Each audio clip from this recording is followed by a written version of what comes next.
네, 오늘 주식 종목 리뷰는 요 파워넷 한번 보도록 하겠습니다. 들어오신 분들 구독 버튼, 좋아요 버튼 한 번씩 눌러주시고, 파워넷이 솔직하게 조금 아슬아슬하긴 했거든요. 물론 얘가 나빠서 그런 게 아니라 여기서부터는 사실 얘 마음인 게 하나가 있어요. 근데 여기서 만약에 조금 바로 안 나왔으면은 살짝 아슬아슬할 뻔했다라고 좀 보는 부분들이 있었는데 어쨌든 뭐 살렸으니까 뭐 그런 것들도 같이 체크하면서 설명도 한번 드려보고 제가 보고 있는 견해도 좀 종합적으로 분석해서 한번 말씀을 좀 드려볼게요.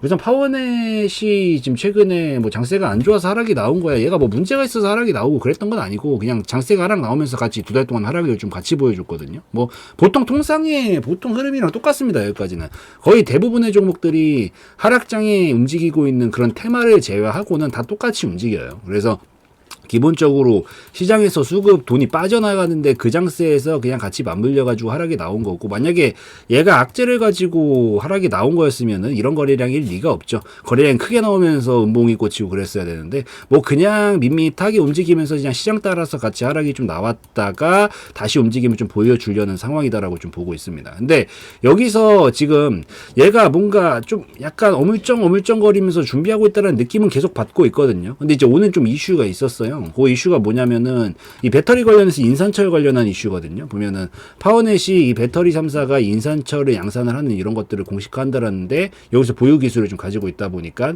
그런 것들이 부각을 받으면서 상승을 좀 보였다라고 얘기가 나왔는데, 뭐 우선 일거는 보고 갈게요.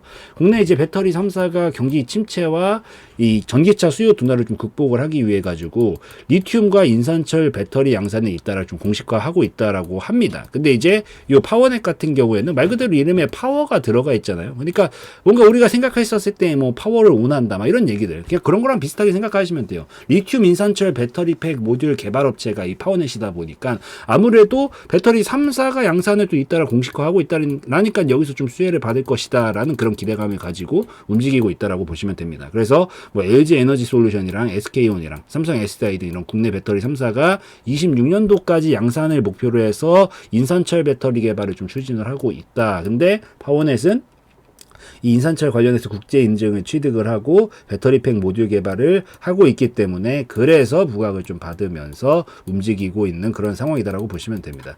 우선은 요거 소식도 자체적으로도 얘랑 당연히 연관이 되어 있어서 급등을 보여준 것도 맞는데, 약간 보통 지금 최근에 시장 자체가 하락이 좀 많이 나오긴 했잖아요. 지금 최근에 엄청 하락이 좀 많이 나오고 나서 이제 이전에 있었던 장기 저점 부근 근처에서 좀 잡아볼까 말까 하고 있는 이런 시점인데, 보통 반등턴을 딱 보여주면서 움직이기 전에, 그러니까 하락이 나올 때는 보통 이제 요때 하락하던 뭐 이유들이 있을 거 아니에요. 뭐 예를 든다라고 하면은 뭐 최근에는 저 중동 지역에서 이 이스라엘이랑 하마스 간의 또 전쟁 관련해서 이슈도 있었었고, 뭐 이런 부분들에 관련해 가지고 뭐 오일 관련된 테마, 천연가스 테마, 그러니까 하락할 때 당시에 그 이유가 되던 테마들이 이때 당시에는 상승을 보여준다면, 보통 이렇게 턴이 전환이 되는 시점부터는 다음 테마로 좀 옮겨가면서 보통은 기존의 원래 강자들 있잖아요. 뭐 우리나라로 치면은 최근에 뭐 2차 전지는 당연히 전반기까지 엄청 핫했었고, 뭐 아니면 AI라든가 아니면 반도체라든가 약간 요런 쪽들 기존에 있었던 터줏대감 등 같은 강자들이 이제 이 수급을 좀 이동이 일어나게 되면서 보통 요 정도 지점에서부터 좀 약간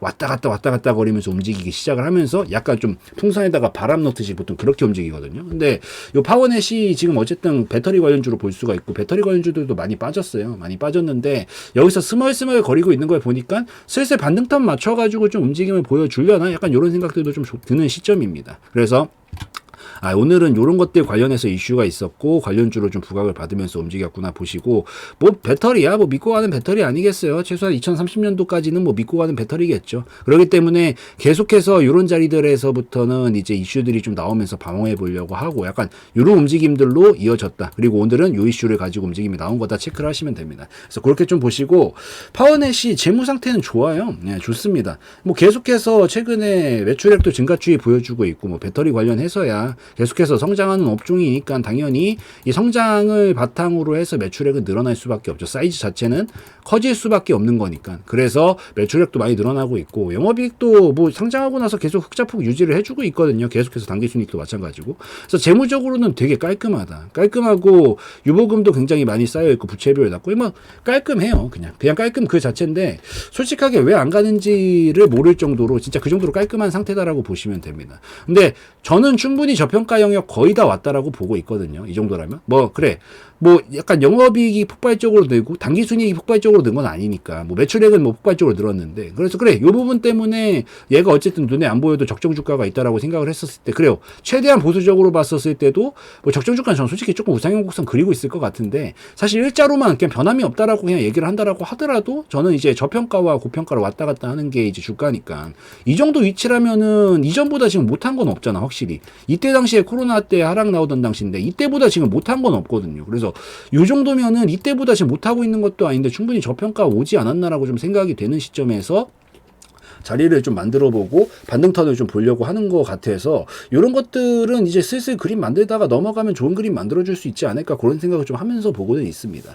그렇게 보고 있는데 이제 기술적으로 들어와서 차트로 좀 놓고 살펴보면은 얘가 지금 얘 차트가 이제 이런 식이죠. 박스권으로 결국에는 좀 이어지고 있어요. 그러니까 아직까지 얘가 막 성장성이랑 이런 부분들이 다 반영이 되지는 않은 것 같아요. 그냥 기본적으로 봤었을 때 약간 이런 박스권 안에서 올라갔다 떨어졌다 세워라 내워라 그냥 이렇게 움직이고 있는 상황이다라고 보이거든요. 기본적으로 박스권 안에서 자체의 움직임은 크게 뭔가 변화가 있거나 그렇다라고 보지는 않습니다. 물론 이제 매매적으로 접근을 한다라는 관점에서 보면은 하단 근처에서 뭔가 패턴이 나왔을 때 공략을 해서 상단까지 먹는 전략, 그러니까 이거는 매매적인 부분인 거고, 흐름상으로 봤었을 때 뭔가 반영이 됐냐라고 물어본다라고 하면은 저는 재무적인 부분이나 다른 부분들이 지금 반영이 된 상태는 아니고 그냥 기존 흐름 그대로 가고 있다라고 보고 있거든요. 그래서 요거는 큰 변화가 있거나 그런 흐름은 아니고 그냥 상황 따라서 얘 자기의 턴이 올 때까지 좀 기다리고 있다라고는 보고 있어요. 근데 이제 제가 여기서 초장부에서 좀 설명을 드렸던 게 약간 아슬아슬했다라고 했잖아요. 우선 박스권 안에 있을 때는 이게 위에, 그러니까 이거야 그냥 이 비유가 가장 적절한 것 같아요. 이게 차가 이렇게 움직여요. 차가 차선 안에서, 자기 차선 안에서 움직이면 어떻게 움직여도 상관없잖아. 물론 약간 이렇게 진행 방향이 이렇다라 그러면은 약간 왼쪽으로 치우칠 수도 있죠. 약간 오른쪽으로 치우칠 수도 있어요. 근데 어쨌든 요 안에서만 움직이면은 문제는 없는 거잖아. 사고나 위험은 없는 거잖아요. 그러니까 비유로 이해를 해주세요. 그러니까 요 안에서 움직이는 건 전혀 상관은 없다. 근데 이제 얘가 여기서 지금 보시면은 패턴 자체가 그럼 요 안에서 움직이면 하는데 보통 상단에서 실패하면 하단 근처까지 오거든요. 그래서 요쯤에서 잡아볼래? 아니면 코로나 때 급락이 나왔던 요쯤에서 잡을래는 얘 선택이에요. 그러니까 우리가 운전하다가 절대 졸으면 안 되죠, 여러분. 전 절대 그리고 졸음 운전 안 합니다. 근데 만약에 좀 약간 졸았다고 해봐. 그러면 핸들을 좀 급하게 다시 틀 수도 있잖아. 그러니까 약간 그런 반응이 나오는 건 얘한테 달려 있다고요. 근데 여기서 약간 저점을 높여 잡아가지고 보낼 거냐, 아니면 어쨌든 기본적으로 얘 본질이 재무가 꺾이거나 훼손당한 건 아니니까 여기 그냥 밑에까지 박스권 하단을 쳐가지고 이렇게 갈 거냐는 얘한테 달려 있는데, 패턴 자체가 지금 여기서 기본적으로 상단을 찍고 하단으로 가고 있었던 그림에서 여기서 한번 잡아보려고 했었단 말이에요. 근데 이제 여기서 패턴이 요 패턴이에요. 요 패턴. 이 패턴 뭐예요? 헤드앤숄더 패턴이란 말이에요. 요 헤드앤숄더 패턴은 완성했다라는 거는, 헤드앤숄더 패턴이 완성됐다라고 하면은 여기서 요 봉우리 있죠. 여기가 깨지고 내려가면 완성이 된 건데, 요거는 보통 완성을 시키면 깨지고 내려가기 시작하면은 순간적인 급락을 쳤다가 이런 식으로 반등을 만들어요. 보통은 제가 잘못되라고 얘기하는 게 아니라 보통 이런 패턴 확률상 보통 그렇습니다. 그래서 여기서 이런 그림이 나왔다가 만약에 이 자리에서 조금 더 밀렸으면 결국에는 박스권이 이어서 흐름이 이탈되는 건 아닌데 순간적으로 여기까지 저점 자리에 빵 쳐주고 이렇게 가는 그림이 좀 나올 수가 있었어요. 그래서 약간 아슬아슬했다. 근데 오늘 기가 막히게도 여기서 에이 야 내가 그럴 놈은 아니지 임마 걱정을 하고 그러냐 이러면서 그냥 바로 이번 이슈랑 같이 살려놓고 반등 자리를 좀 쳐주고 있기 때문에 조금 아슬아슬한 상황에서 다시 한번 불시에 좀 불을 지펴보고 있는 형상이다라고 좀 보고 있으니까, 그래서 얘는 좀 급한 불은 껐다라고 보이고요. 요 자리만 이탈 안 하면 됩니다. 단기적으로는. 여기서 지금 여기만 이탈 안 하면 반등 자리 좀 칠 거예요. 그래서 요 자리만 이탈 안 하는 선에서는 계속 위에서는 힘 붙이면서 좀 준비 과정을 좀 거칠 가능성이 높다라고 보이고, 혹시나 여기가 깨지면은 저도 바라는 바는 아니지만 흐름상 여기까지 한번 딱 뺐다 가겠다라는 거거든요. 아마 이 그림이 형성되려면은 증시가 한번 더 꺾여야 될 건데 증시도 낙폭과대 구간이라 아마 안 꺾지 않을까 싶은데 알아는 두세요. 안전벨트 라인이다.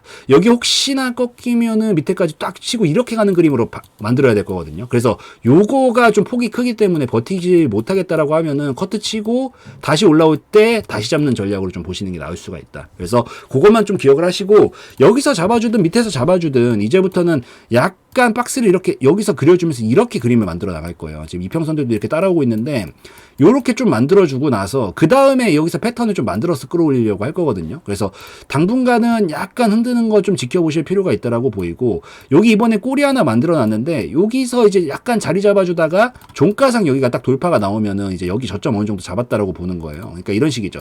요렇게 만들어 놓고 돌파가 딱 나와주면 여기는 이제 안 뚫리려고 하거든요. 보통 위에선 탄력이 잘 붙여주고. 그래서 요 정도 자리 나와줬다가 요게 꼬리 쳤던 봉을 종가상 제껴주면서 이런 그림 만들어주면서 올려주면은 요때서부터는 이제 밑에서부터 다시 위로 가는 파동을 완성시키면서 좀 쭉쭉 쳐줄 수 있는 가능성이 충분히 있다라고 보고 있습니다. 그래서 이런 관점으로 해석을 하시면서 단기적으로 뚫리면 안 되는 구간은 여기 한 2,600원 정도, 장기적으로 뚫리면 안 되는 자리는 당연히 여기고요. 그리고 여기서 약간 왔다 갔다 해줄 수 있는데 해주고 나서 종가상 확실히 한 3,500원 넘어가 주면은 그때서부터는 탄력을 위로 붙이면서 다시 상단까지 가는 그림을 완성을 좀 시킬 수 있을 것으로 보인다라고 좀 보시면 될 것 같고, 오늘 거래량 나온 거 나쁘지 않습니다.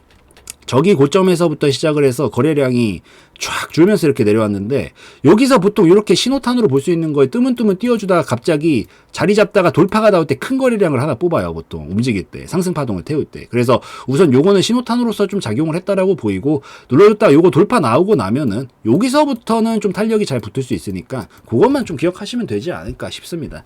저는 뭐 발바닥에서 잡는 거는 사실 불가능하다라고 보고요. 뭐 여기서 막말로 미친 척하고 그러니까 이걸 알 수가 없기 때문에 저는 어느 정도 이렇게 패턴을 만들어주고 요런 자리들에서 공략하는 걸 되게 좋아하거든요. 그래서 딱 올라와 주는 것만 먹는 것들. 그래서 이런 것들을 좋아하기 때문에 너무 싸게 살려고 하면 오히려 그러니까 좀 봉변에 당하거나 좀 그럴 수가 있으니까 조금 더 비싸게 산다라는 관점으로 보더라도 확실하게 어느 정도 이렇게 이중바닥형이라든가 확인되는 자리들에서부터 공략을 하는 게 오히려 확률적으로는 훨씬 높일 수 있는 방식이니까 요까지 좀 기억을 하시고, 그 다음에 올라가게 되면은 이제 여기에서 얘 큰 박스 안에서 여기서 작은 박스도 이렇게 그리고 있는 거잖아요.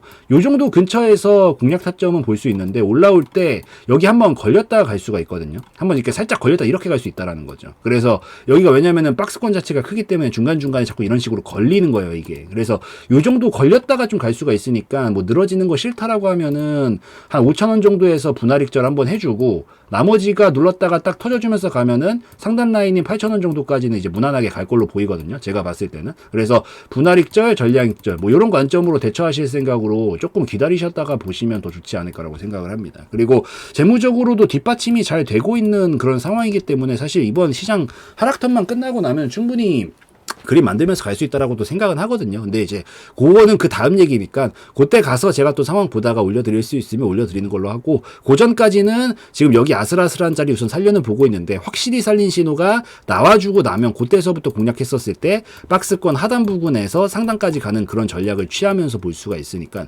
당분간 이런 전략으로 보시면 좀 좋겠다라고 좀 말씀을 드리도록 하겠습니다. 그래서 뭐 이 정도면 다 다룬 것 같으니까요. 뭐 여기까지 해가지고 좀 말씀을 드리고, 오늘 영상에서의 내용은 저의 개인적인 견해였으므로 참고용으로만 보시라고 말씀드리고요. 마무리 짓도록 하겠습니다.